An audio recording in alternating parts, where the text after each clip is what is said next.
Assalamualaikum, salam hormat, selamat pagi. Anda menyaksikan Niaga Awani bersama saya Haris Ashraf Hasnan, dan untuk waktu ini kita sebenarnya menantikan sidang media yang dijangka akan diberikan oleh Ketua Polis Selangor dan juga mungkin juga Ketua Polis Negara sekitar jam 9:30, dan juga ada rakan setugas Firdaus Azil tadi memaklumkan mungkin sekitar 11:30 juga akan ada satu lagi sidang media berkait dengan nahas pesawat di Elmina Shah Alam.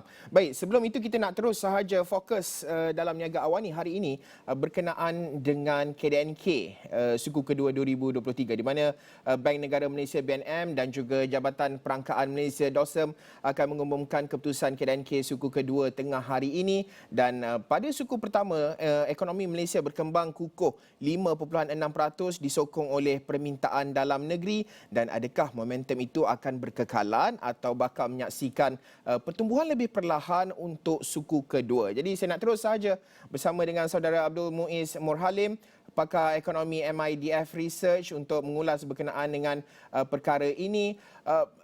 Muiz, data KDNK yakni pertumbuhan ekonomi negara bagi suku kedua 2023 akan dikeluarkan tengah hari ini. Mungkin unjuran MIDF dan juga pendapat umum di pasaran, adakah pertumbuhan dijangka lebih baik atau sebaliknya berbanding 5.6% pada suku pertama, Muiz? Ya, okey, Haris. Sebut tentang pertumbuhan ekonomi ataupun KDNK bagi suku kedua ini, kita nampak mungkin terjangka bukan lebih perlahan berbanding 5.6%. Kerana kita dapati satu adalah disebabkan kesan base effect ataupun suku rujukan tahun lalu mungkin dapat memberi satu dari segi teknikalnya kita jangka pertumbuhan itu lebih perlahan. Namun mengambil kira data-data yang dikeluarkan pada minggu lepas khususnya, contohnya kita dapati indeks pengeluaran menurun sedikit sebanyak 0.3% berbanding pertumbuhan 2.9% pada suku sebelumnya, dan juga dagangan runcit dan borong turut meningkat lebih perlahan pada 6.9% berbanding 13% pertumbuhan sebelumnya.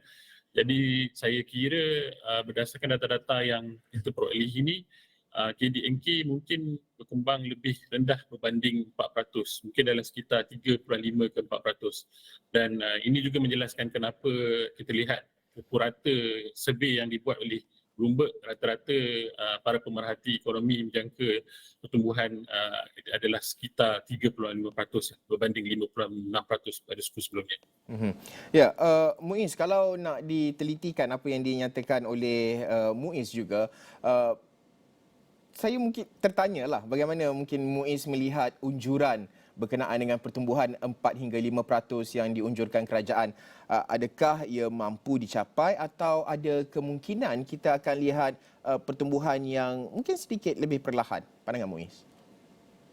Okey, pertama seperti yang saya nyatakan tadilah, pertumbuhan 5.6% tu meletakkan satu aras yang tinggi. Katalah kita dapati pertumbuhan pada suku kedua ini sekitar 3%, jadi purata bagi separuh pertama akan berada sekitar 4.3%.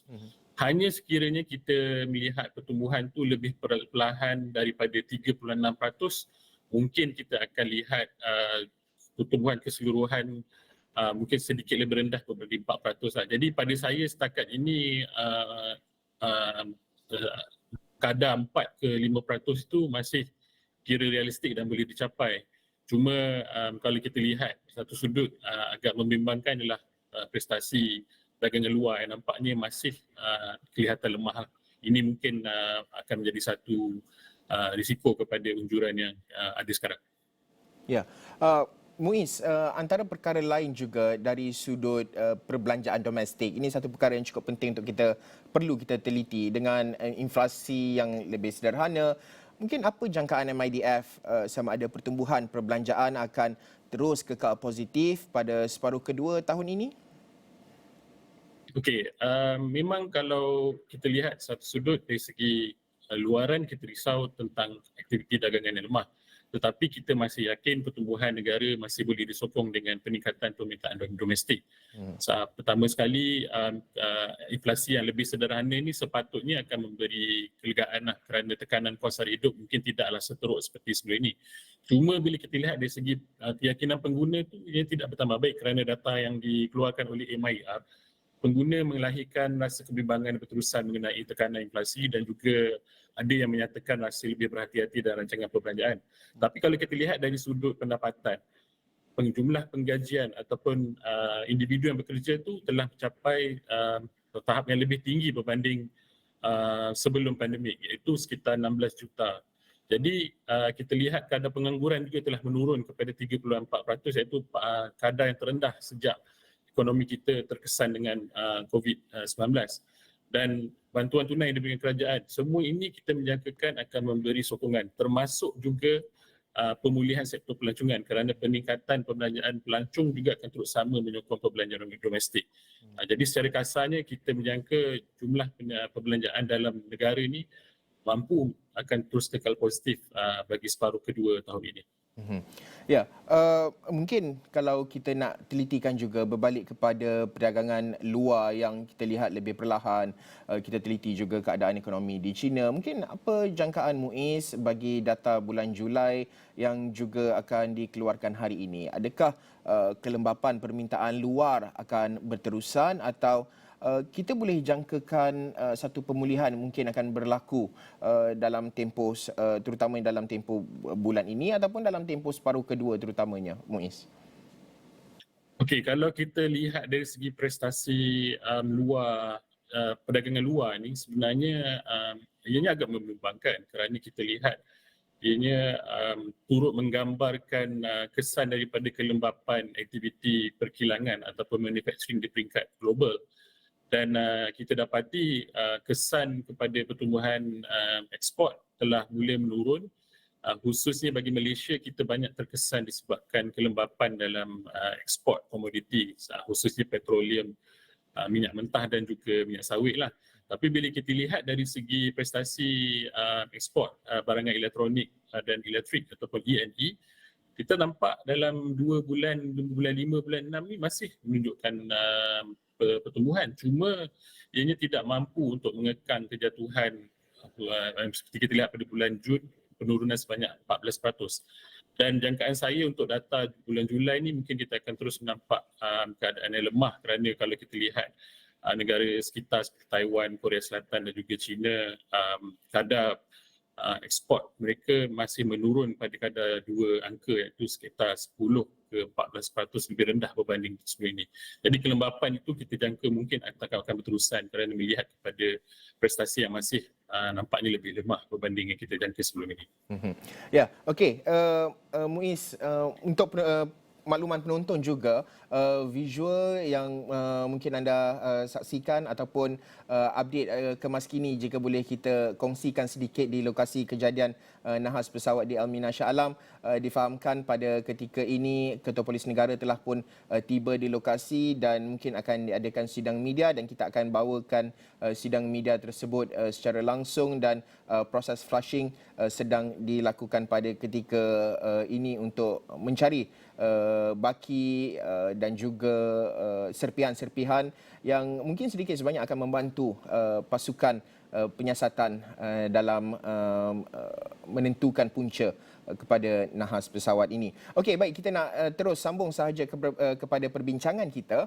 Okey, meneliti kepada KDNK yang bakal diumumkan hari ini. Biasa kalau Muiz, kalau kita sebut melihat kepada unjuran ini, kita tidak boleh lari dari sebut berkenaan dengan risiko. Mungkinlah pandangan Muiz, apa 3 risiko utama yang boleh menjejas kestabilan ekonomi negara ketika ini, Muiz?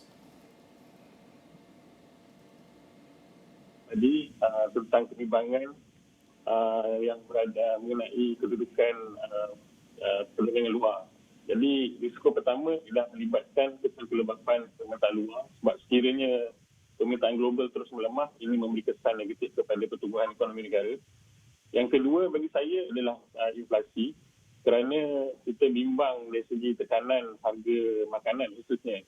Kita dapati ini mungkin memberi kesan negatif kepada kemampuan membeli dan juga kemampanan pertumbuhan perbelanjaan domestik.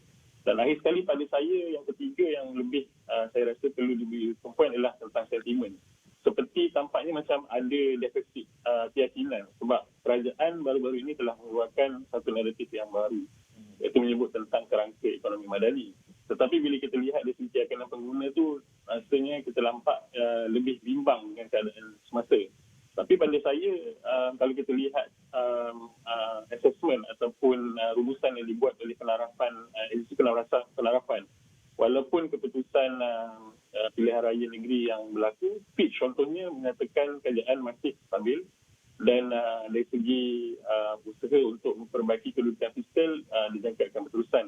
Jadi pada saya dalam kawalan inflasi ni ataupun kawalan sentimen ni perlu diperkukuhkan kerana kita tidak mahu satu enjin ekonomi negara kita telah menurun disebabkan kelembapan ekonomi luar dan kita tidak mahu lagi satu enjin ekonomi negara akan terus menjejaskan kestabilan ekonomi khususnya melibatkan kestabilan perbelanjaan domestik. Jadi bagi saya usaha perlu dipertingkatkan bagi memastikan keyakinan terhadap kedudukan ekonomi ini dapat dipertahankan bagi mewujudkan ekonomi domestik yang lebih resilient dan berdaya tahan walaupun kita lihat kelembapan ekonomi di luar negeri.